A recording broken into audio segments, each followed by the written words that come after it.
Bismillahirrahmanirrahim. Assalamualaikum warahmatullahi wabarakatuh. Selamat siang anak-anak sekalian. Salam sejahtera untuk kita semua. Bagaimana kabarnya pada siang hari ini? Masih tetap semangat ya belajarnya ya anak-anak ya? Baiklah, mari kita awali terlebih dahulu pembelajaran kita pada siang hari ini dengan berdoa bersama-sama. Berdoa dipersilahkan.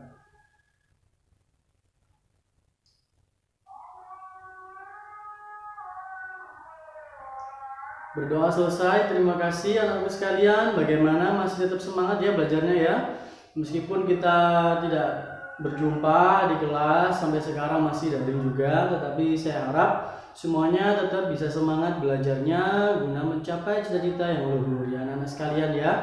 Bagaimana hasil PTS-nya minggu lalu untuk K3LH-nya? Apakah sudah puas dengan hasilnya? Nah, Bapak harap meskipun ada yang puas, ada yang kurang puas, tetapi tetap semangat belajarnya. Ditingkatkan terus prestasinya. Jangan sampai kalian putus asa, kemudian semangat belajarnya sudah menurun kayak gitu ya anak-anak ya. Jadi tetap semangat belajarnya. Anak sekalian, kita lanjutkan setelah PTS kemarin untuk K3LH, kita sudah mempelajari bab 1, bab 2, dan bab 3. Nah, pada kesempatan kali ini kita akan melanjutkan di bab 4. Untuk pertemuan kali ini, saya tidak akan menghabiskan pelajaran atau materinya satu bab semua saya habiskan, tidak. Tetapi akan saya bagi dengan pertemuan-pertemuan yang akan datang ya anak-anak ya. Jadi mohon bersabar, kita akan pelajari perlahan sedikit demi sedikit ya, biar semuanya bisa paham begitu. Anak-anak sekalian, tibalah saat kita ini memasuki bab 4 K3LH-nya. Nah, kira-kira babnya apa ya? Mungkin ada yang kemarin sudah menulis tentang kita materinya selama setahun, pasti tahu ya. Nah, bab 4 ini kita akan membahas mengenai KIA dan KB, konsep KIA dan KB. Apa sih KIA itu? Apa sih KB itu? Nah, kita bahas pada pertemuan kali ini. Pertemuan kali ini kita akan fokuskan kepada KIA, yaitu kesehatan ibu dan anak ya. Ini bukan sesuatu yang baru buat kita ya, karena ibu dan anak ini setiap hari kita menjumpai juga. Nah, tujuan dari pembelajaran di bab 4 ini adalah supaya siswa-siswi bisa menjelaskan tentang KIA, supaya siswa-siswi bisa menjelaskan tentang KB ya. Jadi kalian bisa tahu apa sih KB itu, apa sih KIA itu, begitu ya. Jadi kalian bisa sharing, bisa membagi info yang kalian tahu dengan keluarga, dengan tetangga, dengan saudara, bahkan dengan teman-teman. Mungkin ada yang butuh info mengenai KIA atau KB, begitu ya anak-anak ya. Nah, kita bisa memperhatikan bersama di peta konsep yang kita tayangkan bersama ini ya. Konsep KIA dan KB, Balai Kesejahteraan Ibu dan Anak. Tujuan BKIA atau Balai Kesejahteraan Ibu dan Anak. Kegiatan BKIA itu apa saja? Kemudian keluarga berencana. Tujuan dari KB, metode KB dan juga akseptor dari KB. Ini adalah peta konsep dari bab 4 yang akan kita pelajari selama beberapa minggu ini ya anak-anak ya.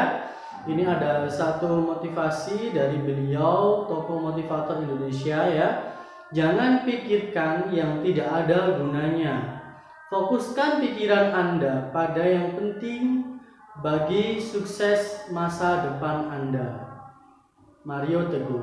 Nah, anak-anak sekalian, itu tadi adalah pembuka untuk materi pembelajaran kita di siang hari ini. Baik, langsung saja kita lanjutkan untuk kesehatan ibu dan anak. Pusat Kesehatan Ibu dan Anak yang bergerak dalam pendidikan kesehatan, pencegahan penyakit dan peningkatan kesehatan penting sekali untuk meningkatkan kesehatan umum masyarakat. Balai Kesejahteraan Ibu dan Anak atau BKIA melayani pemeliharaan ibu, bayi dan anak sampai umur 5 tahun. Ini BKIA ya. Sekarang ini pada umumnya BKIA sudah diintegrasikan ke dalam puskesmas. Jadi seorang ibu bisa mendapatkan pelayanan BKIA ini di puskesmas ya. Jadi tidak ada balai sendiri atau gedung tersendiri untuk BKIA, tetapi sudah diintegrasi dengan puskesmas setempat. Kemudian tujuan dari BKIA. Nah, BKIA ini memiliki beberapa tujuan, yaitu yang pertama memberi pelayanan kesehatan kepada ibu-ibu secara teratur dan terus-menerus pada saat sakit, sehat, masa antepartum, postpartum, dan pada masa menyusui, serta pemeliharaan anak dari lahir sampai usia prasekolah. Ini tujuan dari BKIA.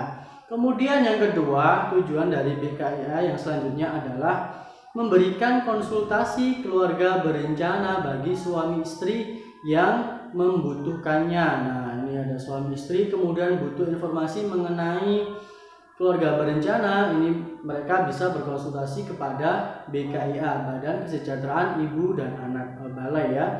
Kemudian yang selanjutnya mengadakan integrasi ke dalam General Public Health Service serta mengadakan kerjasama dan koordinasi dengan dinas kesehatan lain. Itu adalah tujuan BKIA. Kemudian yang selanjutnya, tujuan berikutnya adalah mencari dan mengumpulkan masalah dalam masyarakat. Tidak cuma mencari dan mengumpulkan, tetapi juga mencoba untuk memecahkan masalah tersebut.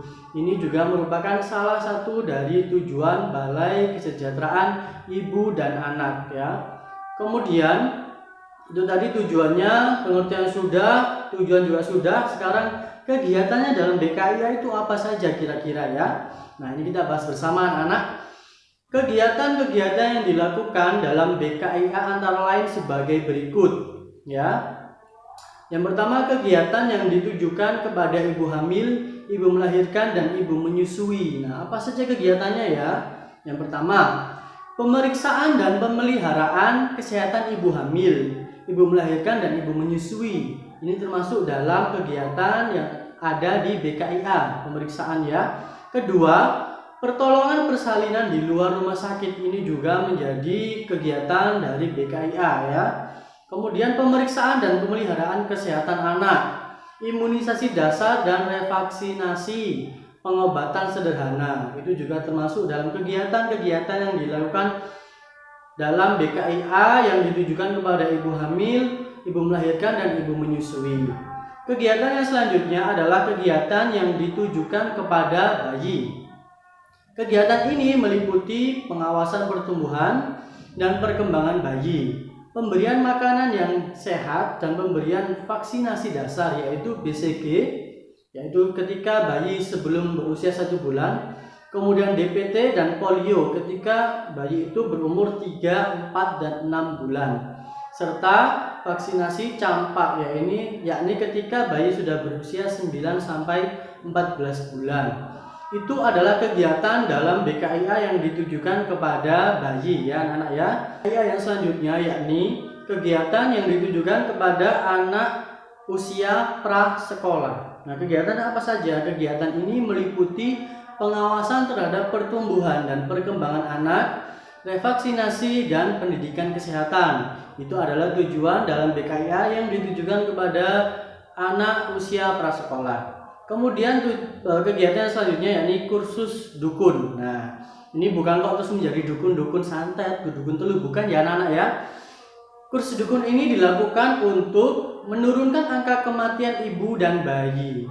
Dalam kursus ini diberikan pengetahuan mengenai cara kerja yang bersih, seperti cuci tangan terlebih dahulu dengan sabun dan memotong tali pusar dengan gunting yang telah dimasak atau disterilkan, serta pengetahuan-pengetahuan mengenai hal-hal yang memerlukan pertolongan bidan dan dokter. Nah, ini kursus dukun ya, jadi bukan seperti yang kita pikirkan dukun-dukun itu ya, bukan, tetapi supaya seorang ibu itu bisa melakukan kegiatan itu dengan bersih, steril, sesuai dengan kesehatan, begitu ya anak-anak ya. Kemudian kegiatan dalam BKI yang selanjutnya adalah keluarga berencana atau kita bisa kenal dengan KB ya.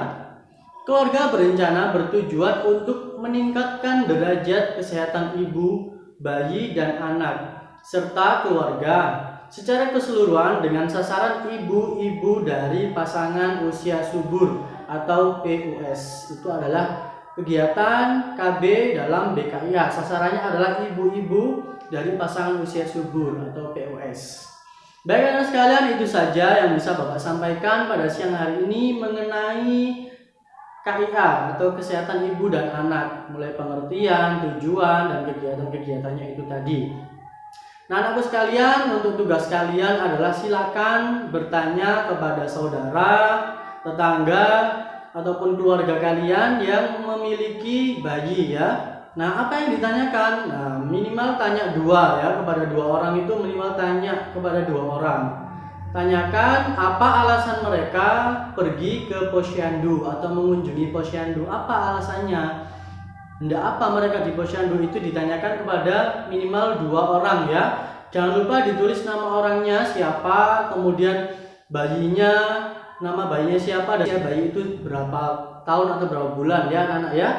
Baik, itu saja yang bisa Bapak sampaikan. Tetap jaga kondisinya, jaga kesehatan, sering-sering mencuci tangan menggunakan sabun atau hand sanitizer, konsumsi makanan dan minuman yang bergizi, istirahat yang cukup, olahraga yang teratur, jangan sering begadang. Kalau flu atau batuk atau mau keluar rumah dengan keperluan yang penting, silakan menggunakan masker, tetap terapkan social dan juga physical distancing. Baik anakku, terima kasih untuk perhatiannya. Mari kita akhiri pembelajaran kita dengan berdoa. Berdoa dipersilakan.